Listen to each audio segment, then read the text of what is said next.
अस्सलाम वालेकुम everyone, welcome to this time institute. तो अभी हम स्टार्ट करते हैं इसका इलेक्ट्रिक फील्ड्स का पास्ट पेपर सेशन। ठीक है, तो पास्ट पेपर स्टार्ट करने जाते हैं अब हम। तो अब इसमें क्या है, वो क्या कह रहा है कि अ सॉलिड मेटल स्फीयर, ठीक है, a solid metal sphere of radius r is isolated in space. The sphere is positively charged so that electric potential is at surface is Vs। ठीक है, मतलब 1r के ऊपर इलेक्ट्रिक पोटेंशियल Vs है। फिर वो क्या कह रहा है, on the axis of figure 6.1, figure 6.1 के एक्सिस में हमें show the variation of electric potential with the distance x from the centre. ये हमारे पास 3r तक अपने निकालनी है।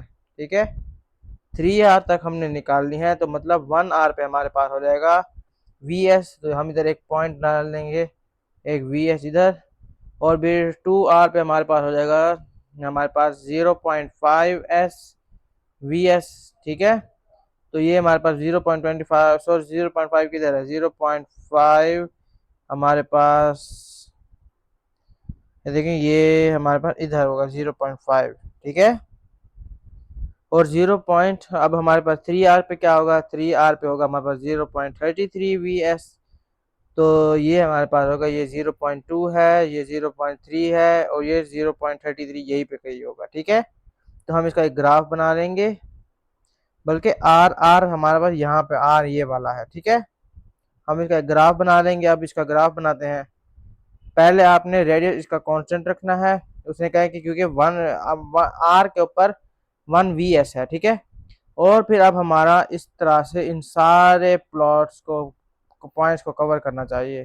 ठीक है, इस तरह से बनेगा। ओके, अब वो कह रहा है on the axis of figure 6.2 show the variation of the electric field strength with distance x from the centre. अच्छा, अब हमने इलेक्ट्रिक फील्ड स्ट्रेंथ की निकालना है। इलेक्ट्रिक फील्ड स्ट्रेंथ की भी अब देखो, पहले हमारे पास ये इस तरह से होगा, ये पहले हमारे पास होगा इस तरह से, 1r पे हमारे पास होगा ये ES। ठीक है, 1 ES, और 2r पे हमारे पास क्या होगा, 0.25 ES, और 3r पे हमारे पास क्या होगा, 0 पॉइंट, बिकॉज 111 होता है ना ES। आप 1/9 करें, 1/9 क्या आता है, 0.111 ES। ठीक है, यही हमारे पास आ रहा है। अब हमारे पास क्या होगा, सेकंड पॉइंट पे हम लिखेंगे 0 पॉइंट, हमारे पास ये 0.2, 0.24, 0.20, ये हमारे पास क्या है, ये हमारे पास है, करें, ये है 0.2, और ये हो जाएगा 0.24। 24 से थोड़ा ऊपर हमारे पास ये आ जाएगा एक और ये वाला पॉइंट, और 0.1 हमारे पास किधर होगा, ये हमारे पास 0.1 है, 1 थोड़ा सा इधर ऊपर होगा। ठीक है, तो इस तरह से हमने इसकी प्लॉटिंग करनी है, और हमारे पास ये इस तरह से आ जाएगा। ठीक है, इस तरह से आ जाएगा, हमने इसी तरह बनाना है। और हमने भी इसका ये भी अगर बना लें आपको अच्छा हो जाएगा, एग्जामिनर मार्क करता है, ये आप इस तरह से बना लेंगे। ठीक है, ये हमारे पास इस तरह से आ गया। अब वो क्या कह रहा है, state the Coulomb's law. Coulomb's law आपको पता है, आप लिख लीजिएगा यहाँ पे। ठीक है, कूलम्स लॉ आप लिख लीजिएगा। अब वो क्या कह रहा है, two charged metal sphere A and B are situated in a vacuum as illustrated in figure 6.1। ठीक है, फिगर 6.1 पे वो दिखा रहा है कि हमारे पास दो मेटल स्फेयर्स हैं, और उनके दरमियान में एक पॉइंट P है। ठीक है, वो कह रहा था shortest distance between the spheres of the moon is 6 centimetre. The movable point P, अच्छा ये पॉइंट P मूवेबल है, of the line joining the two spheres a distance x from the surface of the sphere A। The variation with the distance x from the electric field strength E at point P is shown in figure 6.2। 6.2 किधर है, वो कह रहा है अभी variation है। अच्छा, अभी हमारे पास वो क्या कह रहा है, use figure 6.2 to explain whether two spheres have charges of the same और ऑपोजिट साइन। ठीक है, हमने ये बताना है कि अब ये सेम है या ऑपोजिट साइड है। ये इलेक्ट्रिक फील्ड स्ट्रेंथ का ग्राफ था। अब इलेक्ट्रिक फील्ड स्ट्रेंथ में क्या होता है, ये हमारे पास क्या है, हमारे पास ये नल पॉइंट है, ये नल पॉइंट है। नल पॉइंट कब होता है? नल पॉइंट तब प्रोड्यूस होता है जब हमारे पास सेम चार्जेस होते हैं। जाहिर सी बात है, सेम चार्जेस होते हैं तो दोनों एक दूसरे को, फॉर एग्जांपल ये है रिपेल करेंगे, इस तरह से होगा, ये हमारे पास नल पॉइंट इस तरह से आ रहा होगा, ठीक है, यहाँ पे कुछ भी, तो इस वजह से सेम चार्ज होगा, ठीक है। तो हम क्या लिखेंगे? फील्ड्स ऑफ बोथ चार्जेस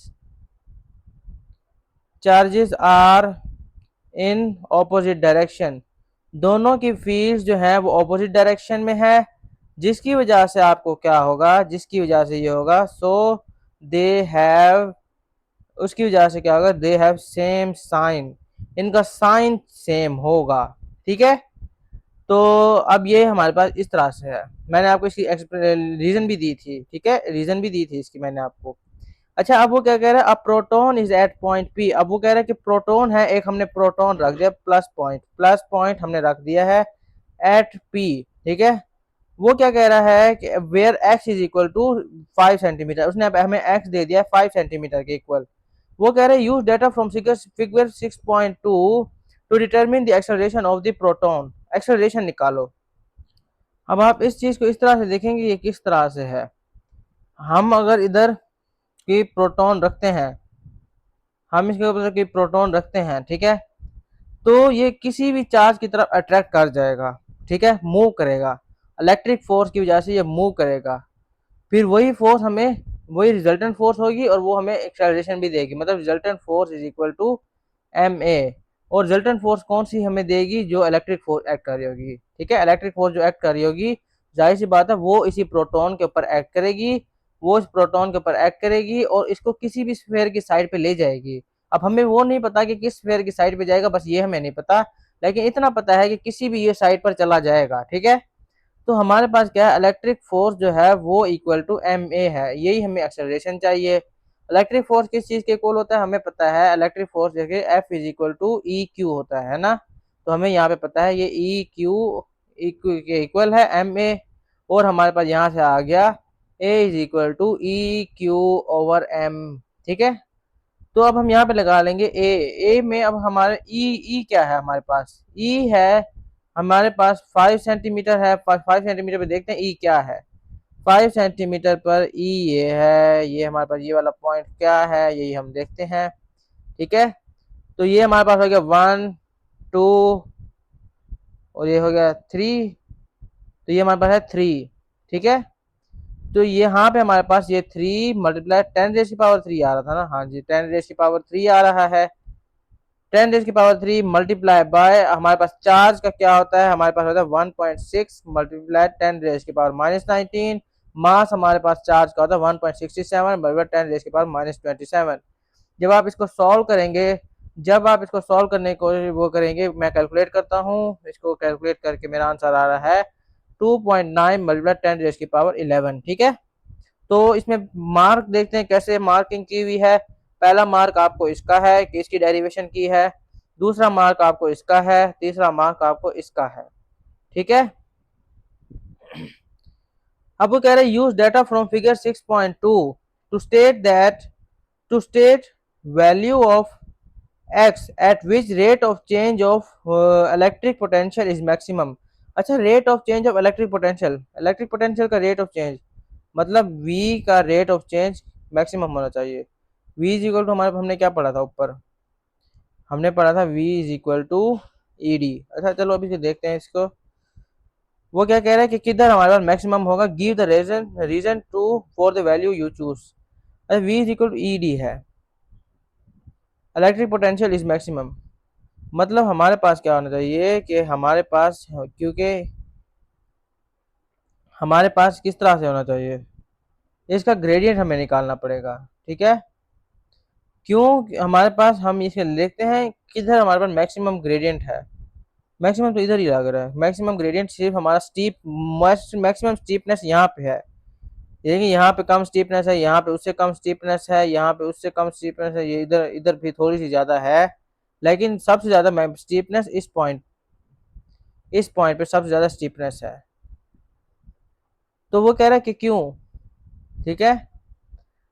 क्योंकि हमारे पास जो इलेक्ट्रिक फील्ड स्ट्रेंथ है, हमारे पास क्योंकि ग्राफ इलेक्ट्रिक फील्ड स्ट्रेंथ का है, ठीक है, हमारे पास ग्राफ इलेक्ट्रिक फील्ड स्ट्रेंथ का है, तो हमारे पास इलेक्ट्रिक फील्ड स्ट्रेंथ होती किस चीज़ के इक्वल है, ये पहले बताते हैं कि इसका इसके साथ क्या लेना देना है। Electric field strength is potential gradient, ठीक है, नेगेटिव पोटेंशियल ग्रेडियंट तो होता है ये, नेगेटिव पोटेंशियल ग्रेडियंट, ठीक है,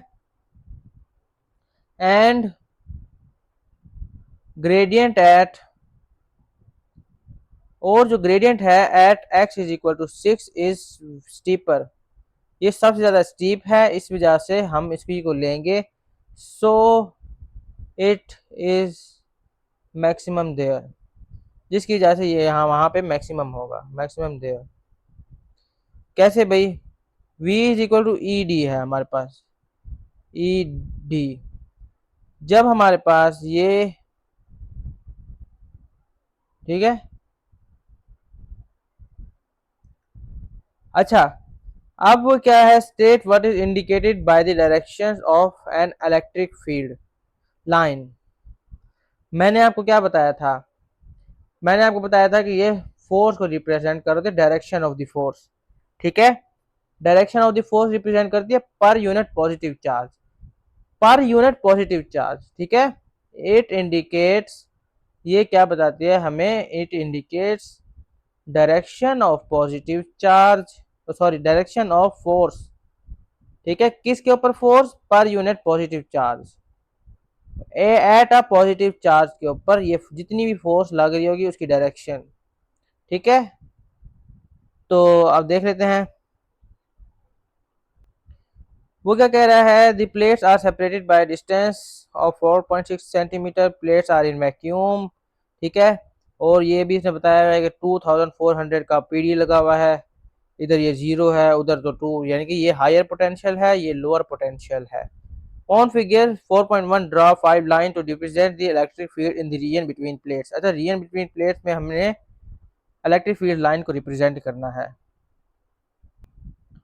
अब ये क्या है, मैंने आपको जो दिखाया था इसमें क्या करना है, हमने लाइन बनानी है, इक्वी डिस्टेंस होनी चाहिए एक दूसरे के साथ, ठीक है, इस तरह से लाइन बनाते हैं, ठीक है, एक ये इधर हो जाए और ये इधर हो जाए, ठीक है, मैं अप्रोक्सीमेटली इनको एक दूसरे के इक्वल बनाना चाह रहा हूँ, अब पता नहीं बन क्यों नहीं रही, लेकिन बनाना तो ऐसे चाह रहा हूँ, ठीक है।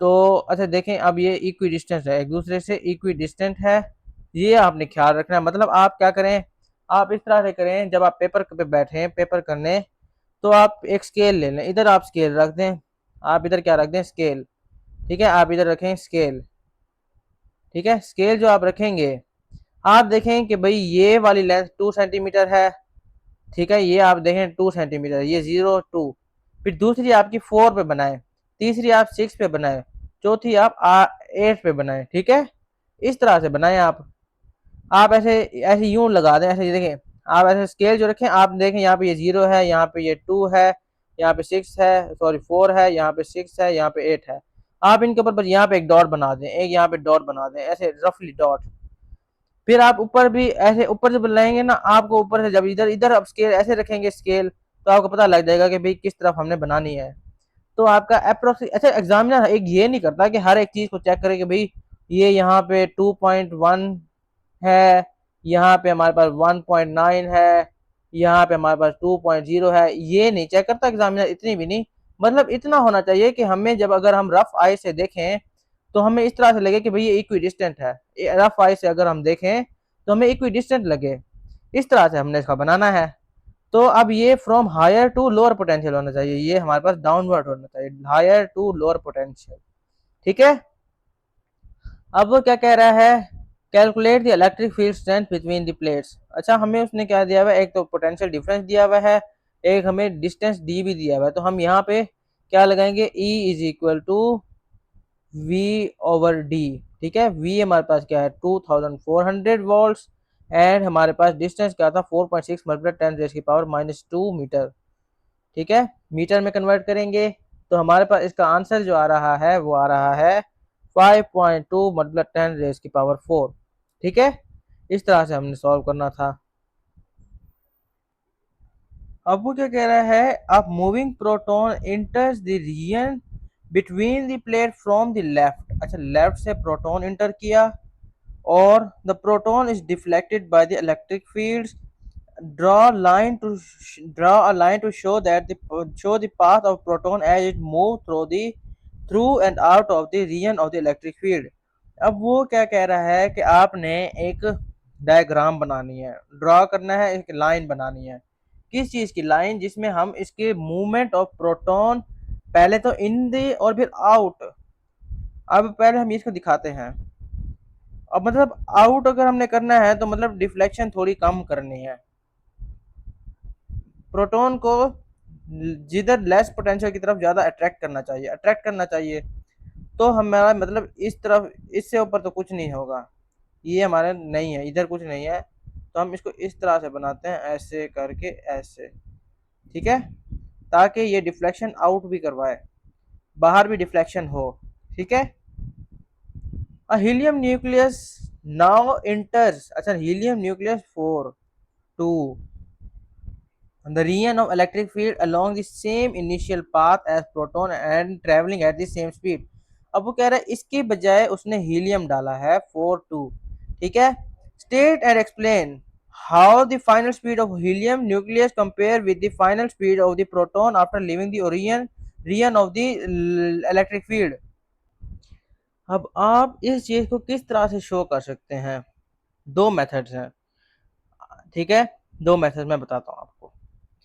एक तो आपने पढ़ा है v is equal to square root of 2v to potential q over r। q over m था मेरे ख्याल से, m था। देखते हैं ऊपर चल के ये क्या था। ये हमारे पास देखें 2v/q ओवर m था। तो हम नीचे जाके देखते हैं इसे।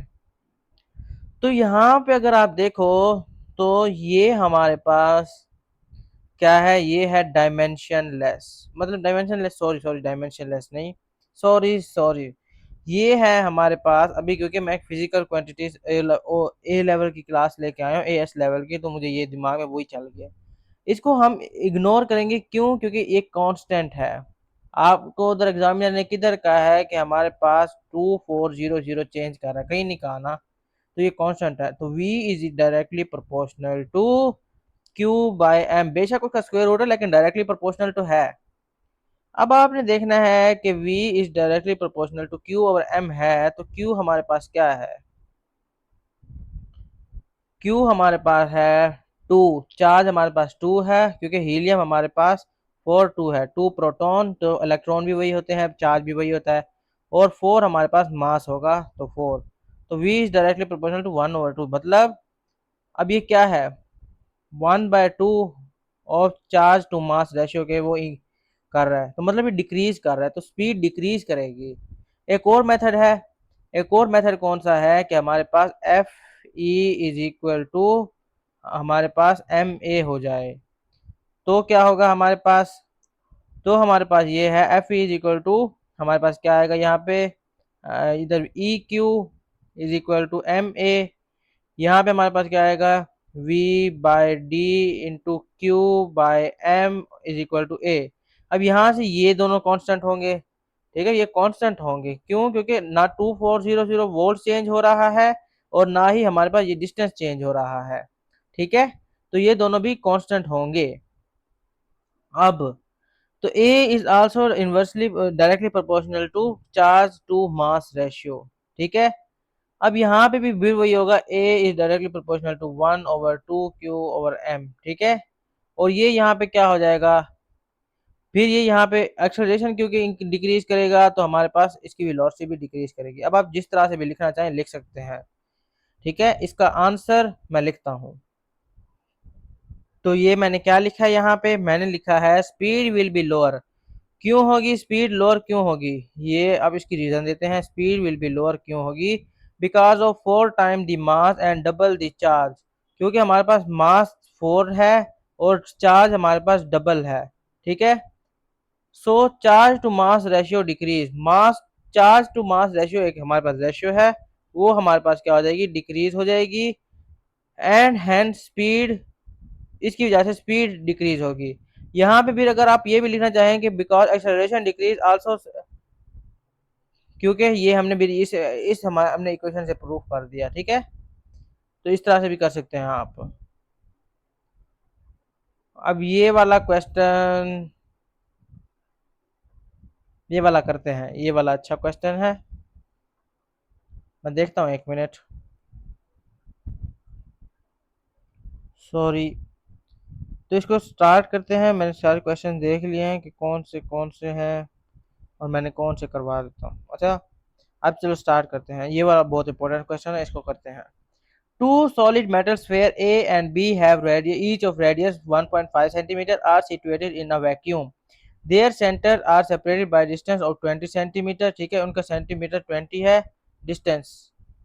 ये इसकी स्पीड क्यों कम हुई है? ठीक है, डिस्टेंस उसका 20 सेंटीमीटर है। और both charges are positively charge, both sphere are positively charge, मतलब पॉजिटिवली चार्ज है। देखें यहाँ पे पॉइंट पी है, नल पॉइंट है यहाँ पे। और ये इसका ये यहाँ पे ये नल पॉइंट आ गया, ये हमारे पास नल पॉइंट ये होगा। ठीक है, पॉइंट पी लाइज ये हमारे पास बता दिया उसने। अब वो क्या कह रहे हैं, use figure 6.2 to determine the ratio magnitude of charge on sphere A over magnitude of charge on sphere B. अब ये हम किस पॉइंट पे निकालें ये समझ नहीं आ रही आप लोगों को। मुझे तो आ गई है, मुझे तो क्योंकि पता है, मैं अब जाहिर सी बात है फिजिक्स में एक्सपर्ट हूँ। अच्छा, अब ये आप देखें, इसको किस पॉइंट पे निकालें कि हमारे पास इसको हम यूज कर सकें। एक पॉइंट है नल पॉइंट। नल पॉइंट पे क्या होता है, हमारे पास दोनों का इलेक्ट्रिक फील्ड मतलब ऑपोजिट चार्ज में होते हैं, मतलब E is equal to E होता है। ये यहाँ पे आता है तो E minus E is equal to zero हो जाता है ना। तो हम इसी को यूज करते हैं। हम क्या करते हैं, E at A is equal to E at B. ठीक है, तो E एट ए हम क्या ले लेते हैं, के क्यू ए ओवर हमारे पास अभी आर ए। ठीक है, अभी हम ये ले लेते हैं, अभी हम ज़्यादा नहीं कर रहे, R A square is equal to K Q B over R B square. ठीक है, इसको इसके साथ कैंसिल कर दो। अब आपके पास पहले इसको उधर भेज दो और इसको इधर भेज दो। Q A over Q B is equal to R A square over R B square. अब आपने इसको निकालना है, आपके पास ये आ जाएगा। ठीक है, क्योंकि यही चाहिए ना, 3 नंबर का सवाल है। अब हमें रेडियस फ्रॉम रेडियस एट, ये जो पी पॉइंट था, हमें पहले ए से रेडियस चाहिए कि कितना है। इधर हमारे पास ये है, तो ए से हमारे पास ये कितना है, नहीं ये हमारे पास ये पॉइंट है, तो हमारे पास ए से ये कितना है, ये है 11। ठीक है, ये ए से 11 है और बी से जाहिर सी बात है भाई ये 9 हो जाएगा, इधर से ये 9 हो जाएगा। तो हम यही लिखते हैं, बी पे हमारे पास क्या है, 9 है। ठीक है, बी पे हमारे पास क्या है, ये 9 है। ए पे 11 था, 11 का स्क्वायर ओवर 9 का square is equal to 121 divide by 81। ठीक है, ये हमारे पास क्या हो जाएगा, मैं इसको करके देखता हूँ। ये मेरे पास एग्जैक्ट 1.5 आ रहा है, 1.5। ठीक है, तो हमने इस तरह से निकाला। ये क्यों यूज किया, क्योंकि मैं चाहता था कि एक ऐसे पॉइंट से निकालूं कि जहां पे हमें कंफर्म हो जाए कि भाई इधर से हमारा सही आंसर आ जाएगा। ठीक है, वरना मैं बस इसी तरह से ही करना है। ठीक है, क्योंकि अगर यहाँ पे मैं फॉर एग्जांपल इधर लेता तो इसका ई eight A minus E at B, इसका जो रिजल्टेंट था ये तो मुझे पता ही नहीं था। तो मुझे एक ऐसा पॉइंट ढूंढना था जहाँ पे मैं श्योर हूँ कि मुझे ये चीज़ें पता है, E A minus E B is equal to zero होना चाहिए। ठीक है, वो पॉइंट है ये वाला पी। अच्छा, अब हम ये देख लेते हैं, ये क्या है, ग्राफ किस चीज़ का दिया है, द वेरिएशन हमें इलेक्ट्रिक पोटेंशियल का ग्राफ दिया हुआ है, इसी का इलेक्ट्रिक पोटेंशियल का ग्राफ दिया हुआ है। An alpha particle is initially at rest on the surface of sphere A. The alpha particle move along the line joining the surface of the two spheres. ठीक है, determine for the alpha particle it determine for the alpha particle as it move between the two spheres its maximum speed। इसकी speed कितनी होगी जब ये दो spheres के दरमियान में मूव करेगा। तो स्पीड हम कैसे निकालते थे, अच्छा, अब हमने ना, मैंने ये मैग्नेटिज्म में भी आपको रूल बता दिया था कि आपने कोई फार्मूलाज याद नहीं करने इसके। तो इसी में एक जो मार्क है वो किस चीज़ का है, वो इसी चीज़ का है कि आप E P loss in E P is equal to gain in kinetic energy लिखें। और लॉस इन ई पी हमारे पास वी क्यू होता है, gain in kinetic energy 1/2 mv² होता है। आप उसको प्रूव करके दें कि भाई हमारे पास वेलोसिटी आई कैसे है, 2v/m इसका स्क्वायर रूट, ठीक है। इस तरह से हमारे पास वेलोसिटी आई है, इसको हमने ये प्रूफ देना होता है एग्जामिनर को। अब हमारे पास q और m तो हमें पता है कि क्या होगा, ठीक है, क्योंकि हमारे पास अल्फा पार्टिकल है। अल्फा पार्टिकल में क्या होता है हमारे पास, टू, सॉरी ये मास 4 होता है और ये 2 होता है, क्योंकि हीलियम होता है ना अल्फा। तो इसमें हमने मास को मल्टीप्लाई वगैरह भी करवाना होगा। अच्छा, पहले अब अभी हम वोल्टेज निकाल लेते हैं कि कितना पोटेंशियल है। तो उसने क्या क्या है, at maximum speed, maximum speed कितनी होगी, जाहिर सी बात है जितना ज़्यादा वो वोल्टेज को कवर करेगा, जितना ज़्यादा वो वोल्टेज में चेंज आएगा उतने ज़्यादा हमारे पास मैक्सिमम स्पीड होगी। तो हम इससे इधर टॉप से लेकर हम बॉटम तक, ये बॉटम है यहाँ तक हम ले लेते हैं। ये कितना है हमारे पास, ये है, बल्कि ये है हमारे पास 0.18, और ये हमारे पास कितना है, ये 0.72, 73, 4, 76, ये 0.76, ठीक है। तो मैं क्या करता हूँ 0.76, क्योंकि अब ये आप v इज इक्वल टू, ये इसको पहले चेंज इन v निकाल लेता हूँ, 0.76 माइनस 0.18 मेरे पास क्या आएगा, ये आएगा 0.58, ठीक है। तो 2 × 0.58, अब हमारे पास क्या है कि हमारे पास चार्ज, हमारे पास क्योंकि 2 है, हीलियम में होता है हमारे पास 2 चार्ज, तो हम इसको 2 से मल्टीप्लाई भी करवाएंगे, 2 × 1.6 मल्टीप्लाई 10⁻⁹ डिवाइड बाय मास, क्योंकि हमारे पास 4 है तो हम इसको 4 से भी मल्टीप्लाई करवाएंगे, 1.66 मल्टीप्लाई 10⁻⁻27, ठीक है। आपने इस तरह से करना है और आपने इसका स्क्वायर रूट ले लेना है, वी स्क्वायर है क्योंकि ज़्यादा स्क्वायर रूट ले लेना है। तो हमारे पास ये क्या आता है, ये मेरे पास आ रहा है, मैं इसको कैलकुलेट करता हूँ, 7.47 आ रहा है, तो मैं इसको 7.5 मल्टीप्लाई 10⁻³ लिख देता हूँ, ठीक है। तो आई होप ये आपको समझ आ गया होगा। अब वो क्या कह रहा है, the speed on reaching this sphere, the surface of sphere B. अब सरफेस ऑफ स्फीयर बी पे उसने पहुंचना है, मतलब इस जगह पे ये बी है हमारे पास, उसने बताया था ना ये बी है। तो अब हमने बी के पहुंचना है, तो मैं क्या करता हूँ, इस पॉइंट को और इस पॉइंट का डिफरेंस ले लेता हूँ। ये क्या है, अब ये है मेरे पास, ये ये है 0 पॉइंट, खड़े, ये आ रहा है 0.54, ठीक है। तो इसका हमारे पास v क्या आ जाएगा, इसका आ जाएगा v हमारे पास 0.76 माइनस 0 पॉइंट क्या आ रहा था, 54 आ रहा था। तो इसका आंसर मैं देखता हूँ, इसका आंसर चेक कर लेता हूँ। ये इसका आंसर हमारे पास आएगा 0.22, ठीक है, 0.22। अब आपने बिल्कुल इसी तरह इसको बस इसके अंदर पुट कर देना है, यहाँ पे 0.58 की जगह आपके पास इधर आंसर आ जाएगा, ठीक है। ये वाला आप खुद कीजिए, ये बहुत इंटरेस्टिंग क्वेश्चन है, ये आप मुझे खुद भी कीजिए और मुझे मुझे भी ये इसका हमारा, अगर आपको नहीं समझ आ रहा तो आप मुझे मैसेज कीजिए, ठीक है। अब ये बहुत इंटरेस्टिंग क्वेश्चन है, ऐसे ही क्वेश्चन एग्जामिनर अब हमें देने लग गया है, बिल्कुल ये जो अगले 2 क्वेश्चन हैं ये बहुत इंटरेस्टिंग क्वेश्चन है, ठीक है, बहुत ही इंटरेस्टिंग क्वेश्चन है, इनको लाजमी करना है क्योंकि अब एग्जामिनर ऐसी चीज़ों पे फोकस करने लग गया है।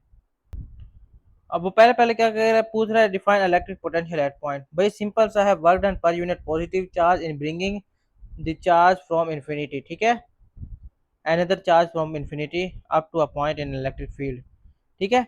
अब आप इसको लिख लीजिएगा, यहाँ पे ये भी हमारे नोट्स पे भी लिखा हुआ है, आप नोट्स में जाएंगे, डिस्क्रिप्शन में है, नोट्स में जाएंगे, उधर ये सब कुछ लिखा हुआ है।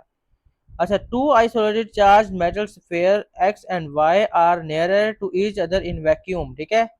तो ये वैक्यूम में है, एक दूसरे के करीब हैं, the centre of the sphere are 1.2 metre apart, ठीक है, एज शोन इन फिगर 5.1।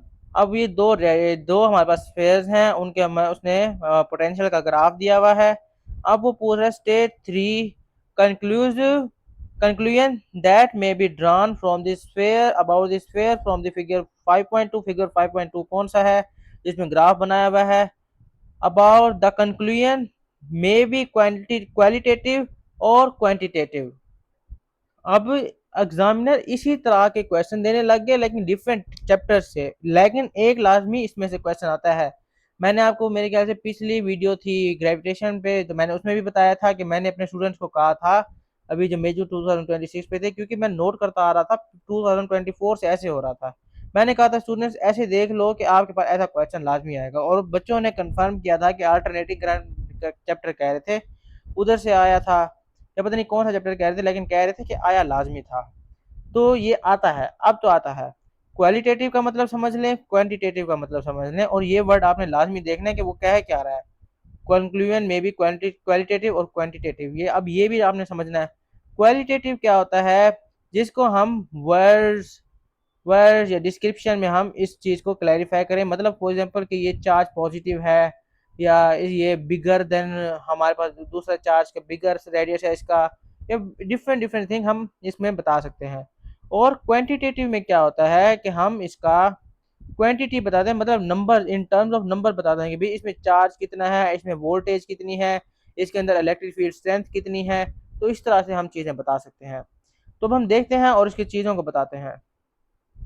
ठीक है, अब यहाँ पे पहले एक क्लियर हमें दिख रहा है कि रेडियस ऑफ एक्स, हमारे पास एक्स है ना, एक्स एंड वाई, ये वाई है ये एक्स है।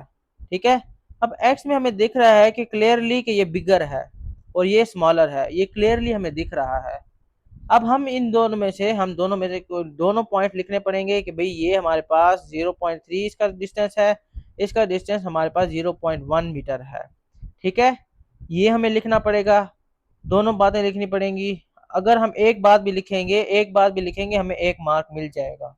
ठीक है, और और हमें क्या लिखना है कि यहाँ पे अब देखें, अब आपके पास क्या है कि हमारे पास क्योंकि पोटेंशियल सेम साइड पे है, पोटेंशियल सेम साइड पर मतलब कि दोनों पॉजिटिव की तरफ हैं, और ये पोटेंशियल है, पोटेंशियल स्केलर क्वांटिटी होती है, तो हम ये भी कह सकते हैं कि इन दोनों में से कोई एक पॉइंट भी लिखेंगे कि चार्ज एक्स हमारे पास या चार्ज वाई हमारे पास पॉजिटिव है। ठीक है, और फिर हम ये भी लिख सकते हैं कि हमारे पास, तो हम कुछ भी लिख सकते हैं चार्ज इस केस में हमारे पास स्फेयर जो है इसमें सेम मैग्नीट्यूड है, हम कुछ भी लिख सकते हैं, कैलकुलेशन भी कर सकते हैं। तो मैं इसका आंसर लिख के आपको देता हूँ।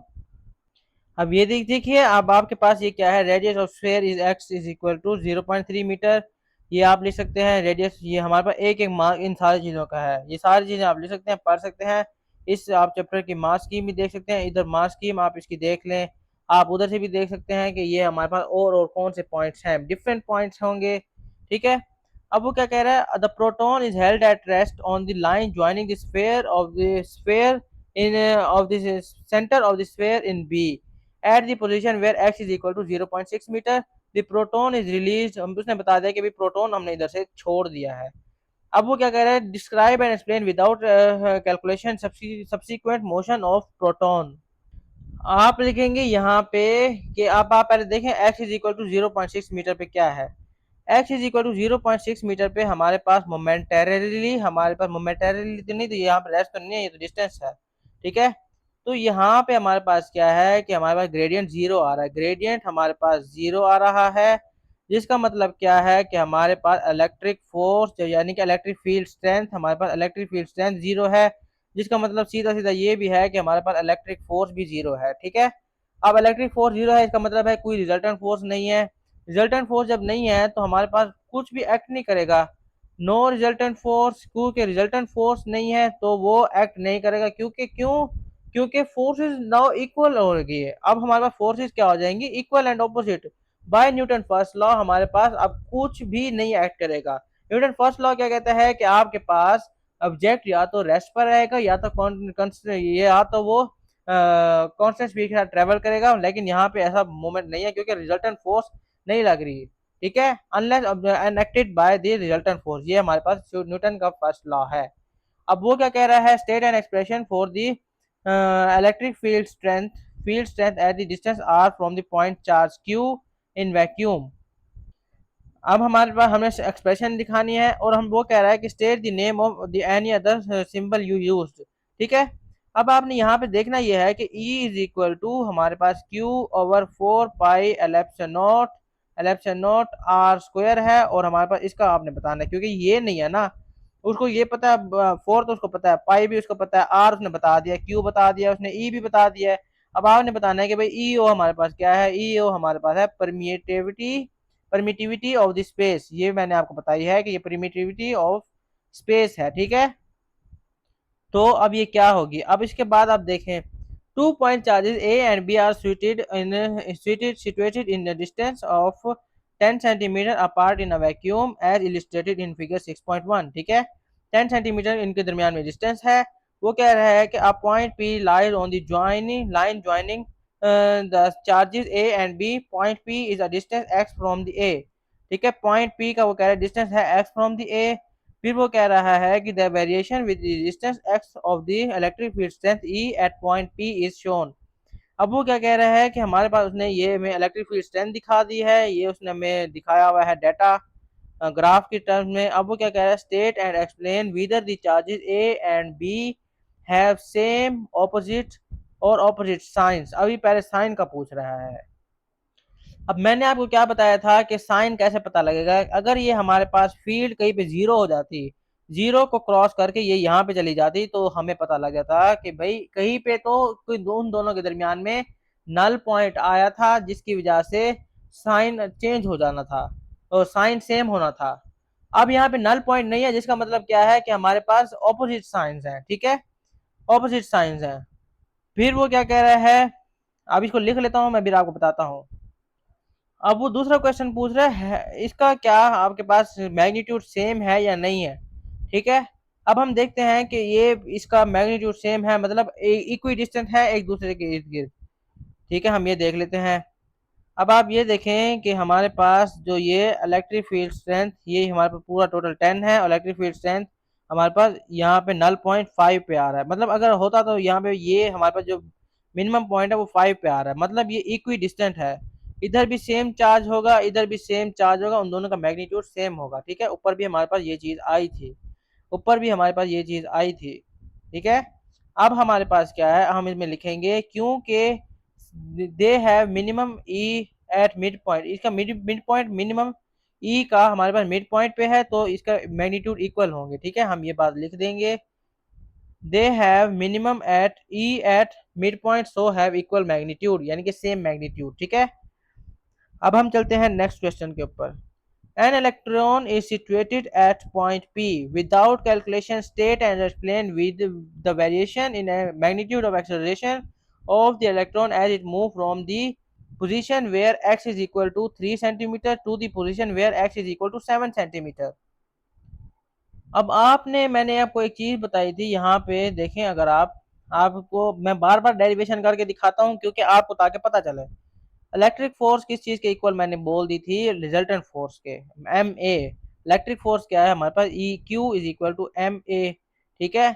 अब ना हमारे पास चार्ज, अब हम देख लेते हैं कि इलेक्ट्रिक फील्ड स्ट्रेंथ और ए का क्या रिलेशन है, एम ओवर क्यू। ना हमारे पास मास चेंज हो रहा है, ना हमारे पास चार्ज चेंज हो रहा है, क्योंकि इलेक्ट्रॉन है, इलेक्ट्रॉन का मास चेंज तो नहीं हो रहा होता, ना चार्ज चेंज हो रहा होता है, तो ये कांस्टेंट है। इसका मतलब क्या है कि E directly proportional to A, ठीक है, E directly proportional to A है।